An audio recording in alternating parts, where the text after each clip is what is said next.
All right, it's Angie, the team leader of the 18 Florida. I'm here with Nicholas Wolf, who is an aspiring realtor. He is studying for his Florida real estate sales license exam, and we've been helping him practice. He's got these handy dandy flashcards here. So I'm going to ask him some questions, and we can go over a little bit of the answers. So here's one of your flashcards, Nick. What distinguishes a joint tenancy from a tenancy in common when an owner dies? So an owner dies. What's the difference between a joint tenancy and a tenancy in common? The two different types of ownership you can have. So in a joint tenancy, once the owner dies, all the other interests will be passed to the other owners fully. You got it right. I got it right. That's correct. So in a joint tenancy, the interest or ownership in a property is passed to the other owners, right? When it's a tenancy in common, what happens? Oh, a second bonus question for him. It would not happen that way. It would not pass to the other owners, right? If one dies, then the tenancy is only for the other one, so the ownership goes to just the other party. So tenancy in common, it doesn't pass to the other owners, only with the joint tenancy. Okay, here's some hard ones. Oh, here's a good one. I love this one. This is actually practical stuff, because some of these real estate exam questions are things that you learn one time and then you forget and you never really remember again. Yeah. Honestly, joint tenancy and tenancy in common, I've never dealt with as a real estate agent. It's just not something we deal with every day, but this one is a pretty good one. How does the Save Our Homes interact with portability provision in property tax assessment? I didn't let him prepare for this one, so you might not remember the answers. So it says here, it allows transferring of tax benefits to a new home. So the Save Our Homes Act is an amazing act to help property owners with their property insurance and keeping their property insurance down. So a big thing about property insurance, it's based on your assessed value of your house. You know what the assessed value is? Mm-hmm. What is that? The market value? Or the appraiser value? The tax assessor's value, right? The county's assessed value of it, not the market value, not the appraisal value, not what you think your house is worth. It's an actual assessed value from the county.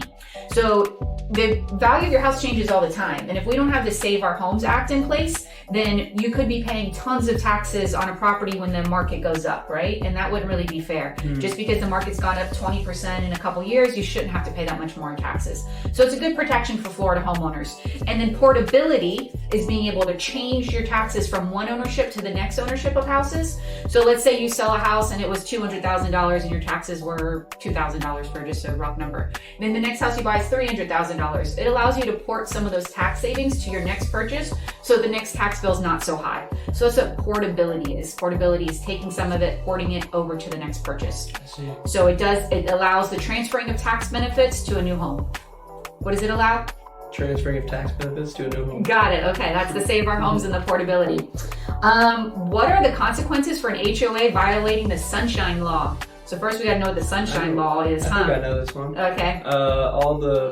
In the meetings that they have, all the plans for their meetings and all the things that they talked about will be void and null. So they can't do any of those, I believe. Okay, if they violate the Sunshine Law? Yeah, if they violate. Do you know what the Sunshine Law is? No. Me neither, because once again, I've never had to use it. I'm guessing it's called Sunshine for the Sunshine State of Florida, and it's a law that the HOAs can violate, but any meeting decisions are void. So just memorize that, because you'll never have to use it again. So that one out of here. What's the legal distinction between improvements and fixtures? So this one is a pretty good one, because in the contract when you're purchasing a house, there is improvements and there's fixtures, and fixtures are included with a contract and improvements could or could not be. So we want to make sure that you're aware of what those two differences are. Do you know what improvements are? Yeah, they're like permanent. So there's like a fixture would be like someone like a plumber coming in and like doing a bunch of work on your house, like an electrician, permanent things. And then improvements are improvements are the permanent. Yes, you got that and right. Then fixtures are something that are like your personal property that it goes onto the property. That's attached to it, yeah. So do you know an example of a fixture in a house? Like a dock, maybe? Would a dock be? Yeah, that's a really good one. Yeah, that's like a big one that you would assume is included, right? Yeah. Other ones that you may not assume are included are light fixtures, ceiling fans. Those are all fixtures. Cabinets even, right?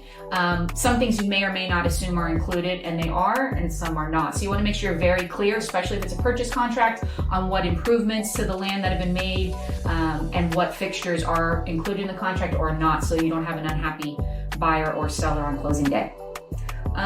This is another good one. How does right of first refusal in a condo association affect the sale of a unit? So right of first refusal is only in some condo associations. How could that affect the sale of the unit, Nick? From what I remember, it's basically that the condo owners have right to come in and basically decide if they want to sell that to you or not. So they have the right of the first refusal of purchasing the property themselves. So the condo association could buy the property instead of allowing the condo owner to sell it on the market to another buyer. Okay. So they have the right of the first refusal of purchase of the property. So if a condo association does have a right of first refusal, if that's in place for their association, if it's in their bylaws, as a selling agent, we need to know that before we put it on the market, because we have to notify them and give them their rights. And if they refuse to purchase it, then we can advertise it, market it, and sell it to someone else. If they don't refuse, then they're the ones that purchase it. We can negotiate with them, and they're the ones that buy it from our seller. If there is no right of first refusal, then you're good to go, and that's just not what's happening in this condo association. So not all of them have it. I would say mostly lately, there's not as many that have that want to buy them. It happened a lot before in the past, but lately there's not as many that have the right of first refusal. But it is still an important thing to know, because if a condo association does have that, you need to know as a selling agent, and you need to know as a buyer, because you can get all the way to closing day, and the condo association can say, wait, we didn't exercise our right. Okay, a property is listed as fee simple, is discovered to have an encroaching easement. How does this affect title? So fee simple is a type of ownership of a property. And if there's an encroaching easement, that means that something is coming onto their property line. The property line is here, and somebody maybe put their fence over here, or they put a shed on the middle of the property line, some type of encroachment to their property line. How would this affect title? The title work that has already been done is not, like when undergoing the sale, would not be correct. So therefore, the property owner could sue. That's probably all true. The answer that they're looking for is this important word right here. Okay. So it may constitute a defect in the title. So that's probably all they're working for. It sounds like you understand the concept, but make sure that you know that if there's an encroachment on the easement, it's a fee simple property, it's a defect to the title, just simply. Yep. All right. Sounds like you're on your way. You're getting to know a lot of real estate stuff. All right. Good job, Nick. Going to go pass your test May 17th? May 17th, we'll have a new realtor in the house. Thanks for watching, guys. Thank you.